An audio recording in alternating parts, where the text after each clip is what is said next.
একবার আওয়ামী লীগ আসে, আওয়ামী লীগের নেতা দ্বারা কমিটি করা হয়, আবার বিএনপি আসে, বিএনপির নেতার দ্বারা কমিটি করা হয়।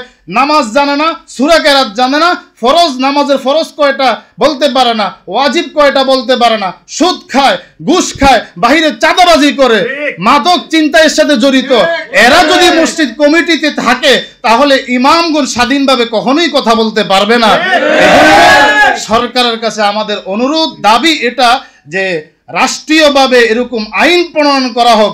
মসজিদ হলো এটা আল্লাহর ঘর, এখানে যারা সভাপতি হবে অবশ্যই তাকে নামাজি হতে হবে, আল্লাহর উপরে পরকালের উপরে পূর্ণ বিশ্বাস থাকতে হবে, যাকাত দিতে হবে এবং আল্লাহর ভয় থাকতে হবে।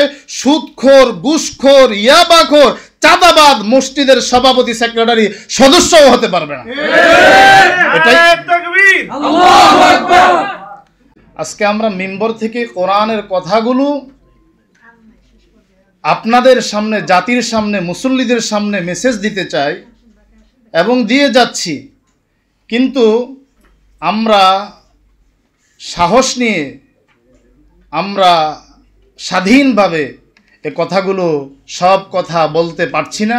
আমাদের উপরে বিভিন্ন সময়ে বিভিন্ন রাষ্ট্রপ্রধানদের পক্ষ থেকে, ইসলাম বিদ্বেষীদের পক্ষ থেকে বিভিন্ন বাধার আমরা সম্মুখীন হই। কথা ঠিক না বেঠিক? যেহেতু এটা বৈষম্য বিরোধী একটা রাষ্ট্র গঠনের চেষ্টা চলছে এবং সেই প্রক্রিয়া চলছে, এজন্য বর্তমান সরকারের কাছে আমার অনুরোধ, বাংলাদেশে যত ইমাম আছে সমস্ত ইমামদেরকে স্বাধীনভাবে, খতিবদেরকে স্বাধীনভাবে কথা বলার অনুমতি দিতে হবে। এটা আমাদের ইমামদের প্রাণের দাবি, এটা মুসলমান হিসাবে আমাদের দায়িত্ব, কর্তব্য। যে আল্লাহ বলেছেন কোরআনের মাধ্যমে মানুষকে দ্বীনের দিকে ডাকো, কোরআনের কথাগুলো আমরা স্বাধীনভাবে আগেও বলেছি, এখনও বলবো, ভবিষ্যতেও বলে যাব। আমাদের উপরে যেন রাষ্ট্রপক্ষ থেকে, প্রশাসনিক পক্ষ থেকে অথবা মসজিদ কমিটির পক্ষ থেকে কোনো বাধা না আসে। এই স্বাধীনতা আমরা সরকারের কাছে চাই। 2 নম্বর, ওয়াল মাউইযাতিল হাসানা, যে আমাদের বক্তব্য দিতে গিয়ে ইমামদের বেশি উত্তেজিত হওয়া যাবে না। যে বক্তব্য আল্লামা মামুনুল হক সাহেব দিবেন, সে বক্তব্য আমি গ্রামের মসজিদের খতিব দিতে পারবো না। যেই বক্তব্য আল্লামা ফয়জুল করিম দিবেন, সেই বক্তব্য আমি আমার মসজিদে দিতে পারবো না।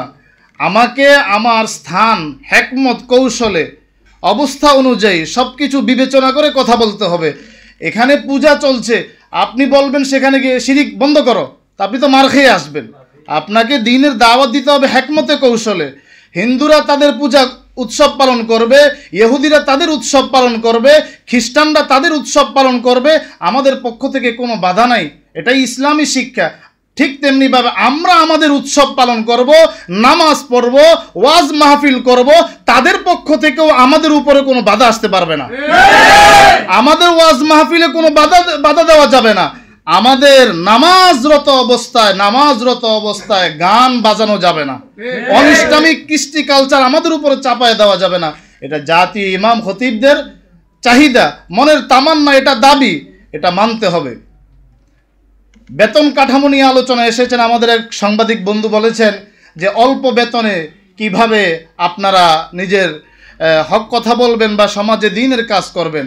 আমার এক ওস্তাদ বলেছেন, যিনি আমাদের এই সংগঠনের উপদেষ্টা, আল্লামা মুফতি বশিরুল্লাহ সাহেব, হেফাজতে ইসলামের সাংগঠনিক সম্পাদক।